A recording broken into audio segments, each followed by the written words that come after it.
Ukraine തീരത്തെ ചരക്ക് കപ്പലിന് നേരെ ഉണ്ടായ ആക്രമണത്തിൽ 4 ഇന്ത്യൻ നാവികർ കൊല്ലപ്പെട്ട സംഭവത്തിൽ കടുത്ത അതൃപ്തി രേഖപ്പെടുത്തി ഇന്ത്യ. ഇതിന്റെ ഭാഗമായി ഡൽഹിയിലെ റഷ്യൻ നയതന്ത്ര ഉദ്യോഗസ്ഥനെ ഇന്ത്യൻ വിദേശകാര്യ മന്ത്രാലയം വിളിച്ചുവരുത്തി ഔദ്യോഗികമായി പ്രതിഷേധമറിയിച്ചു. വാണിജ്യ കപ്പലുകളെയും സിവിലിയൻ ക്രൂ അംഗങ്ങളെയും ലക്ഷ്യമിടുന്നതും അന്താരാഷ്ട്ര വ്യാപാരത്തെയും സമുദ്രത്തിലൂടെയുള്ള സ്വതന്ത്ര സഞ്ചാരത്തെയും തടസ്സപ്പെടുത്തുന്നതും യാതൊരു കാരണവശാലും അംഗീകരിക്കാനാകില്ലെന്ന് ഇന്ത്യ വ്യക്തമാക്കിയതായി വിദേശകാര്യ മന്ത്രാലയ വൃത്തങ്ങൾ അറിയിച്ചു. യുക്രൈനിലെ ഇന്ത്യൻ മിഷൻ സ്ഥിതിഗതികൾ നിരന്തരം നിരീക്ഷിച്ചു വരികയാണെന്നും ബാധിതരായ കുടുംബങ്ങൾക്ക് ആവശ്യമായ എല്ലാ സഹായങ്ങളും ഉറപ്പാക്കാൻ നടപടികൾ സ്വീകരിക്കുന്നുണ്ടെന്നും സർക്കാർ വ്യക്തമാക്കിയിട്ടുണ്ട്. യുക്രൈനിലെ ഒഡേസ തുറമുഖത്ത് നിന്ന് പുറപ്പെട്ട MV ഗോൾഡൻ ലിയോ എന്ന കപ്പലിന് നേരെ ഞായറാഴ്ച ഉണ്ടായ മിസൈൽ ആക്രമണത്തിലാണ് ഈ ദാരുണ സംഭവം. കപ്പലിലുണ്ടായിരുന്ന 17 ജീവനക്കാരിൽ 5 ഇന്ത്യൻ പൗരന്മാരിൽ 4 പേരും കൊല്ലപ്പെടുകയും ഒരാൾ ഗുരുതരാവസ്ഥയിൽ ചികിത്സയിലുമാണ്. കൊല്ലപ്പെട്ടവരിൽ കേരളത്തിൽ നിന്നുള്ള മെർച്ചന്റ് നേവി ഉദ്യോഗസ്ഥൻ അഖിൽ ജോയനും ഉൾപ്പെടുന്നു. കാസർഗോഡ് വെള്ളരിക്കുണ്ട് സ്വദേശികളായ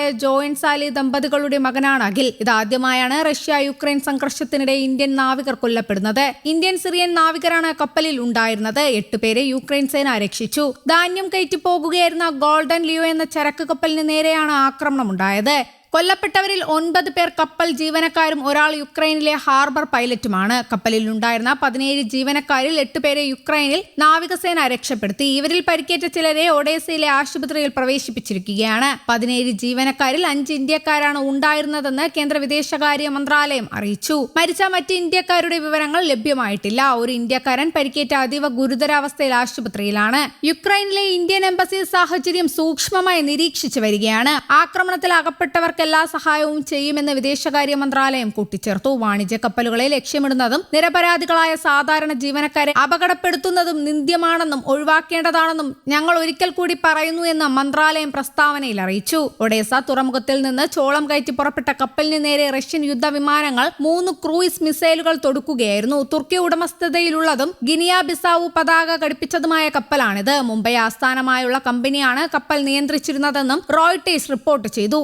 ആക്രമണത്തെ തുടർന്ന് കപ്പലിലുണ്ടായ തീ അണച്ച ശേഷമാണ് നാവികസേനയും രക്ഷാപ്രവർത്തകരും ചേർന്ന് ജീവനക്കാരെ പുറത്തെടുത്തത്. അന്താരാഷ്ട്ര സമുദ്ര നിയമങ്ങളുടെ നഗ്നമായ ലംഘനമാണ് റഷ്യ നടത്തിയിരിക്കുന്നതെന്നും സാധാരണക്കാരായ നാവികർക്ക് നേരെയുള്ള ഇത്തരം ആക്രമണങ്ങൾ അംഗീകരിക്കാനാവില്ലെന്നും യുക്രൈൻ വിദേശകാര്യ മന്ത്രാലയം വ്യക്തമാക്കി. അതേസമയം യുക്രൈൻ കപ്പൽ ആക്രമണത്തിൽ ഒരു മലയാളി കൊല്ലപ്പെട്ട വാർത്തയുടെ പശ്ചാത്തലത്തിൽ റഷ്യൻ കോൺസലേറ്റുമായി ഇന്ത്യൻ വിദേശകാര്യ മന്ത്രാലയവുമായി ബന്ധപ്പെട്ട് കൂടുതൽ വിവരങ്ങൾ ലഭ്യമാക്കാൻ നോർക്കെ മുഖ്യമന്ത്രി VD സതീശന്റെ ഓഫീസ് ചുമതലപ്പെടുത്തുകയും ചെയ്തിട്ടുണ്ട്. നേരത്തെ ഹോർമുസിലൂടെ സഞ്ചരിച്ച കപ്പലുകൾക്ക് നേരെയുണ്ടായ ആക്രമണത്തിൽ ഇന്ത്യൻ നാവികർ കൊല്ലപ്പെട്ട സംഭവത്തെ തുടർന്ന് ഇന്ത്യ കർശന നടപടികൾ സ്വീകരിച്ചിരുന്നു. ഹോർമുസ് കടലിടുക്കിലൂടെ സഞ്ചരിക്കുന്ന കപ്പലുകളിൽ ഇന്ത്യൻ നാവികരെ പുതുതായി നിയമിക്കരുതെന്ന് directorate general of maritime administration കപ്പൽ ഉടമകൾക്ക് നിർദ്ദേശം നൽകിയിരുന്നു.